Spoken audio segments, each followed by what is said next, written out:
Good morning. I am Reverend Karen Einhaus. I'm the senior minister of this amazing community that just sees a need somewhere, and people just rise up and say, I can handle that. I can handle that. So thank you. Thank you for being here.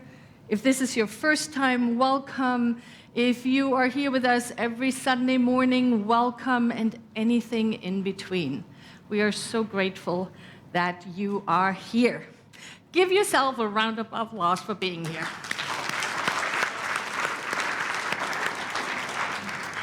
And here means here in the sanctuary on our beautiful Tatum campus, and here also means online joining us now in this now moment, whenever this now moment is for you. So we are in the new year. Did you notice? Yeah. And the New Vision Center, as centers for spiritual living all around the world, take the months of January to really deepen into our core teaching. The teaching of the science of mind. And the reason why we all do that is because then, come February, when we are introducing our annual theme, we are ready to soar because we have that foundation. So this year, we decided that we are going to have a look at the 10 core principles, spiritual principles that we teach as a Centers for Spiritual Living.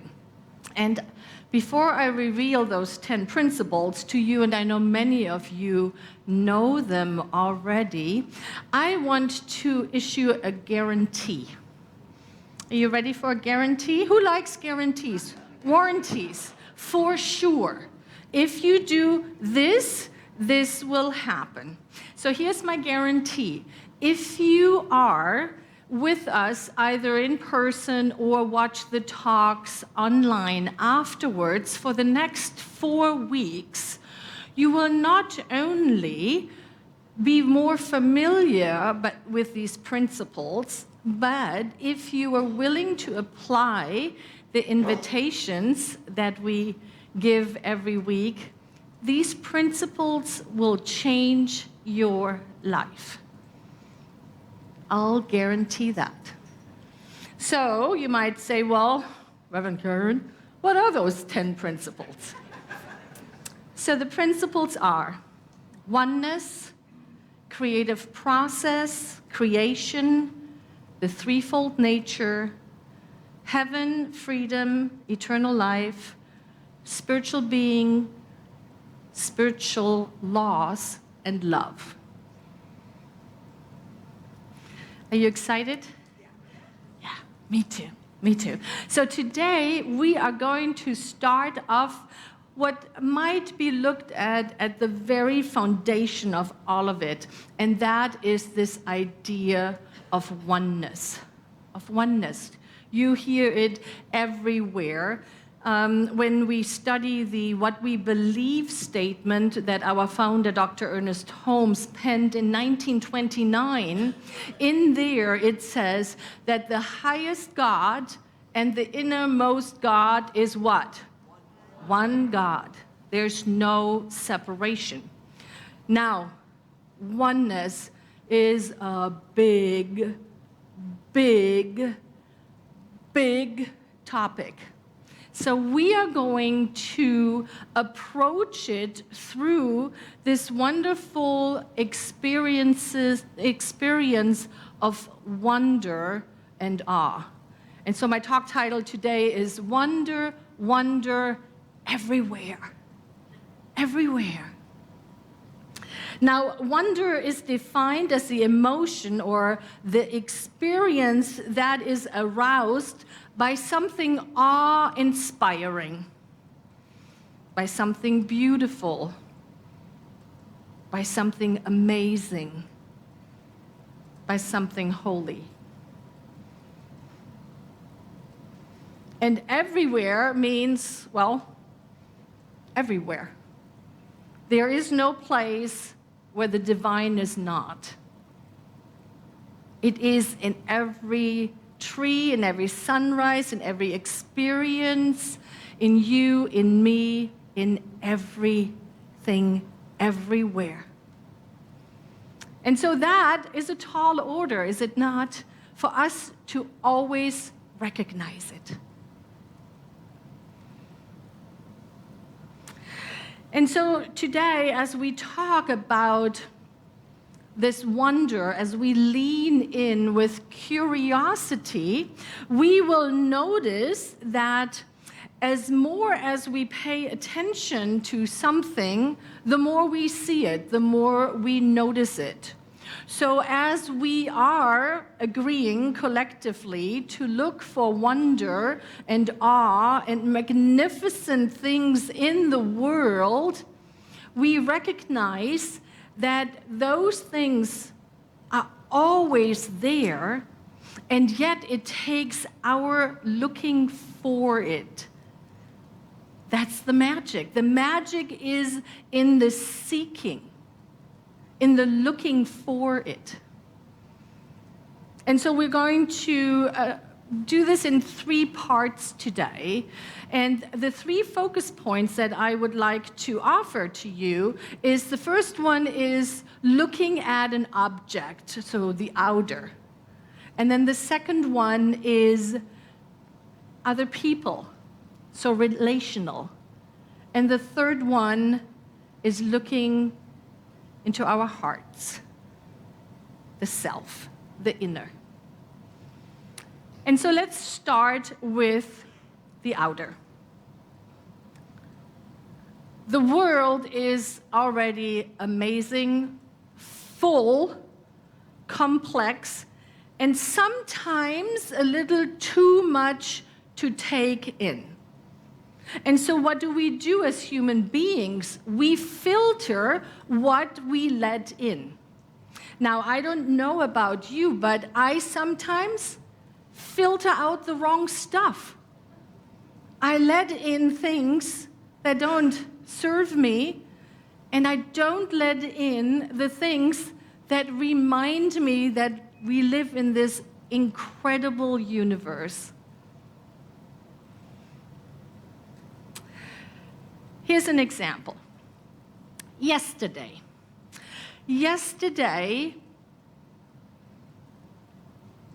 before I tell you that story, I want to offer a line of poetry.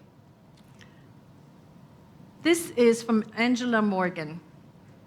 Oh, to be alive in such an age, when miracles are everywhere and every inch of common air throbs a tremendous prophecy of greater marvels yet to be. I want us all to get to the place where we are in agreement with that, of these greater marvels yet to be, and to be so filled up with an attitude of looking for those greater marvels that we don't let life's busyness knock us out of that focus. Here's the story about yesterday. I was busy yesterday. I had a very, very busy day. And in addition to that, my daughter, who is expecting a baby in April, asked us to pick up one of those rocking chairs, those gliders. You know, can you picture it?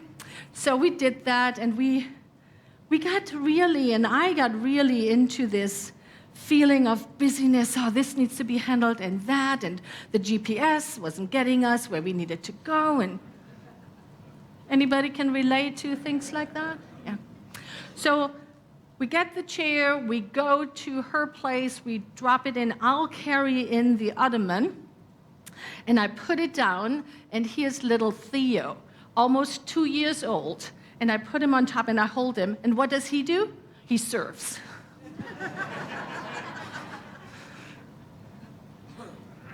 That is wonder and awe. I think we have a picture of it. He would have done that for the next couple of hours, as long as somebody hold him. But what can we learn from that? The world is going to do what the world is going to do. It's going to send us 150 more things that think they need to be accomplished than we have time for, right? And so what can we do with that? We need to be committed to look, to filter out the things that are non-essential and allow in the surfing of an ottoman. That's what we are here to do.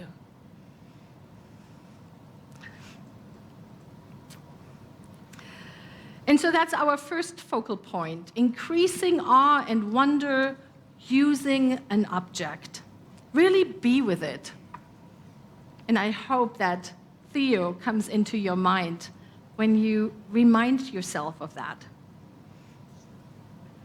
Now, finding woe and awe in others, which is our second focal point, it's a little easier when we are practiced, right? When we are practiced with objects, then it's a little easier when we get to be with others in situations, and the world still does what the world does. And we can remind ourselves to look in awe and wonder at the person that is right in front of us. The Sikh tradition is known for this. If you have ever visited a Sikh temple, you know what I'm talking about. Everybody is welcomed in a way that is marvelous.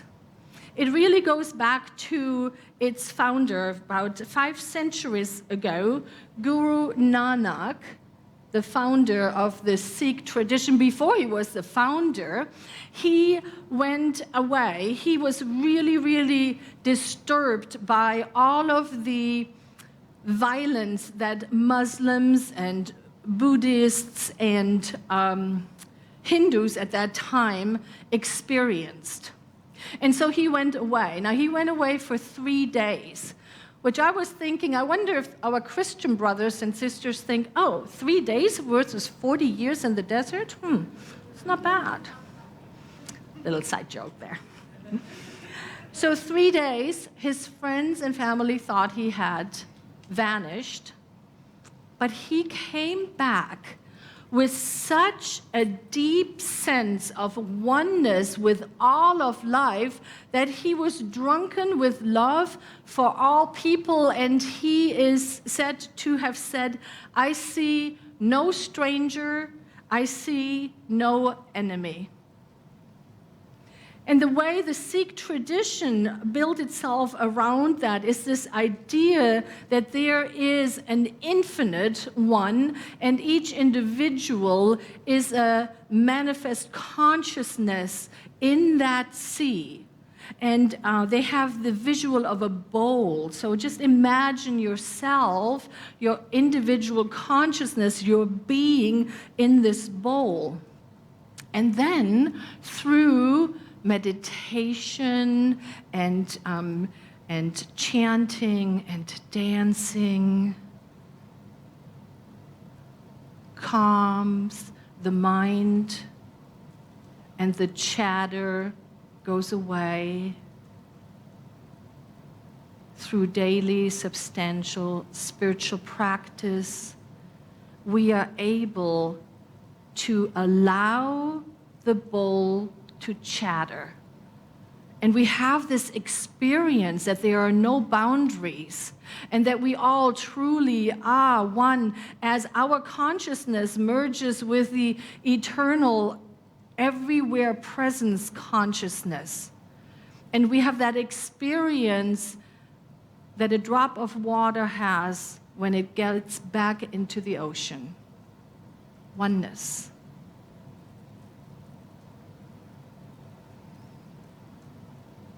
And it is the yearning back to that experience that causes us to meditate,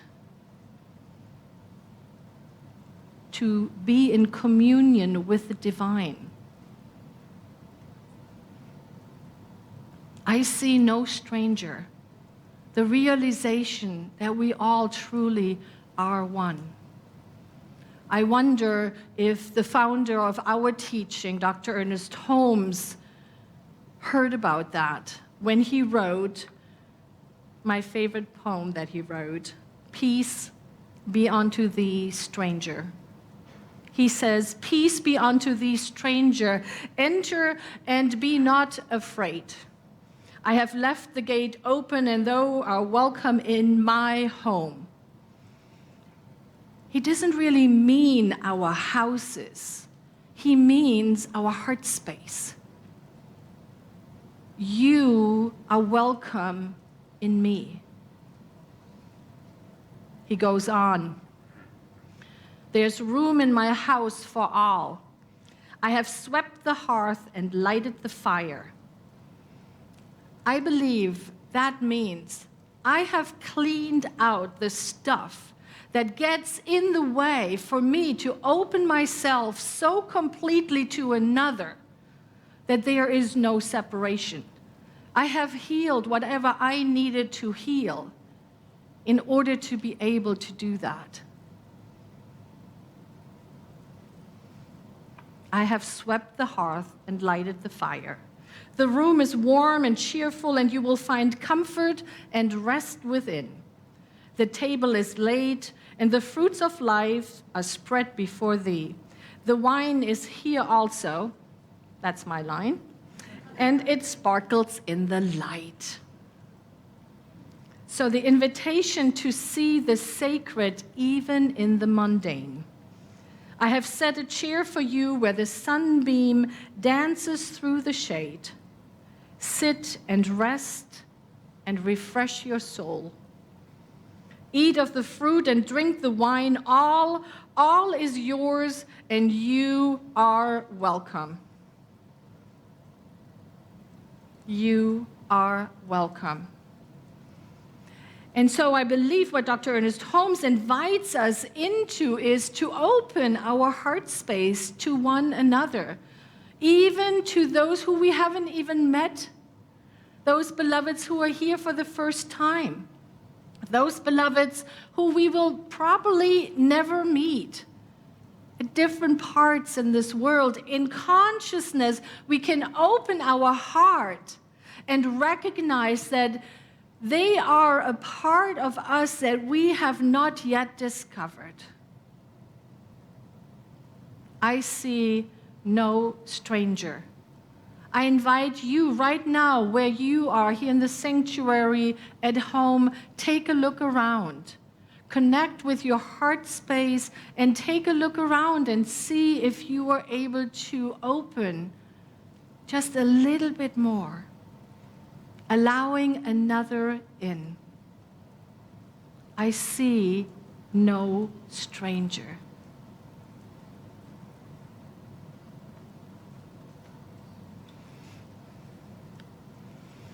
Thank you.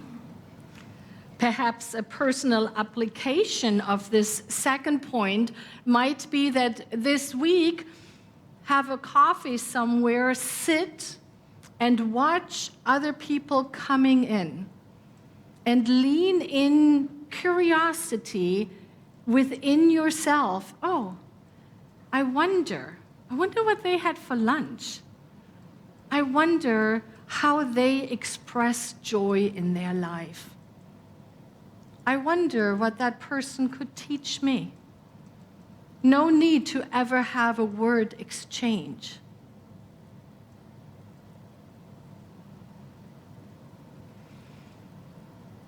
Now, this, of course, can also be done with animals or plants or even the entire planet Earth.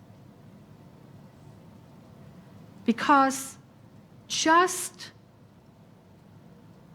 as getting in touch with awe and wonder for an object is this idea of slowing down and pausing and being willing to feel and be touched deep within.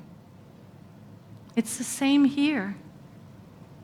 Can I allow another to touch me deeply? Such an invitation.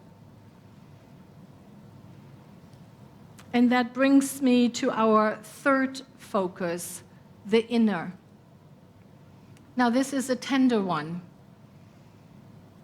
It is very tender, vulnerable.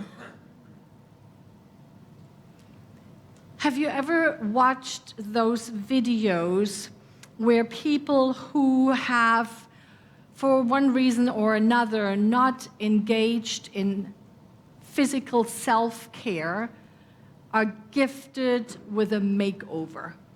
Do you know what I'm talking about? Perhaps people, some of us went through this pandemic not getting a haircut or not taking care of the physical. And I know that some caretakers, they just got so involved in taking care of another that they kind of forgot to give some good self-care.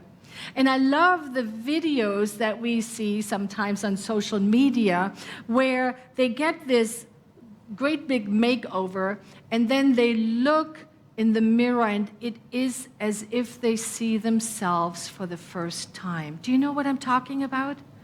Those moments where we look in the mirror and we can witness this in others. They look in the mirror and they don't see the wrinkles and they don't see, I used the wrong makeup again. No, they don't see that.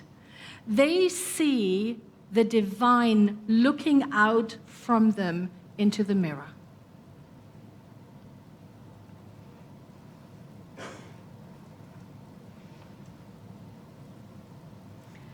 It is that love and appreciation of the self.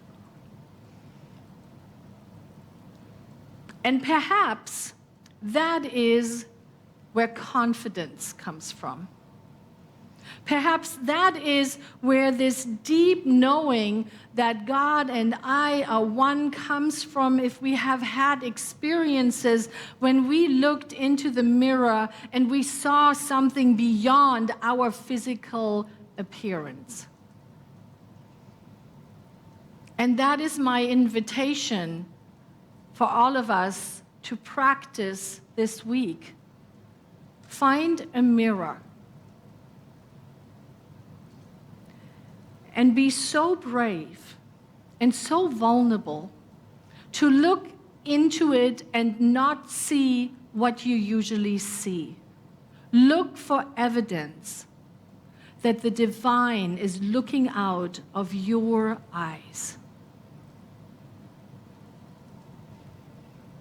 It is such a tender experience, exercise. I invite you to do it.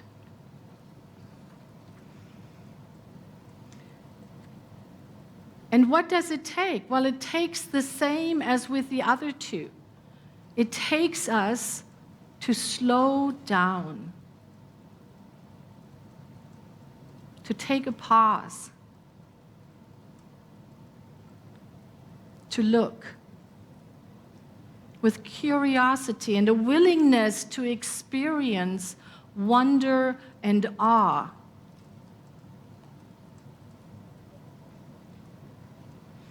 And perhaps the question we can ask ourselves when we do it, what part of me, mentally, emotionally, physically, or spiritually, could benefit from some tender, loving self-care today?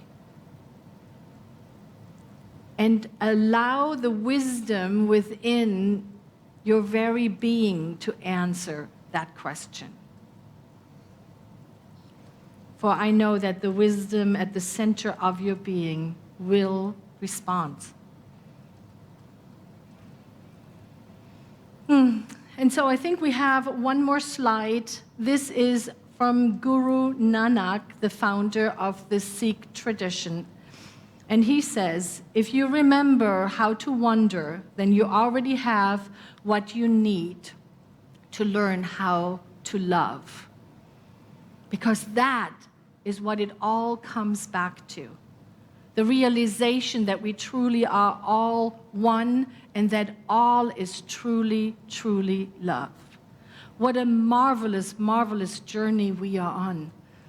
A marvelous journey to want to discover this good, to be willing to look for the essential in objects, in each other, and within ourselves. And I hope that you feel that there truly are wonders, wonders everywhere. And so let's go ahead and anchor this in prayer, right where we are. Filled up. If something touched your heart, hold it in your heart space. And recognize with me that this beautiful universe is filled up with goodness, with wisdom, with love, with beauty. There is beauty everywhere.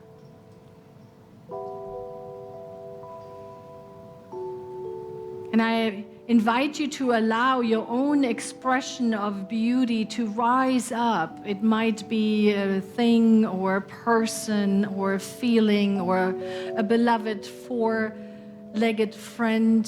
Whatever it is, see beauty right in front of you. And then I invite you to open that heart space just as Dr. Ernest Holmes invites us. Let's clean up anything and clear out anything that gets in the way to say, it is good and I am of it. Feel that power entering your very being because it has always been there. And so in this openness, we just bring in any place within our heart, perhaps where there is a challenge, any individual that has played a prayer request into our prayer box, any prayer request that has been sent to the center via the online ways. We just allow all of it to land in this realization that this powerful good is greater than all of it, and that we can use it.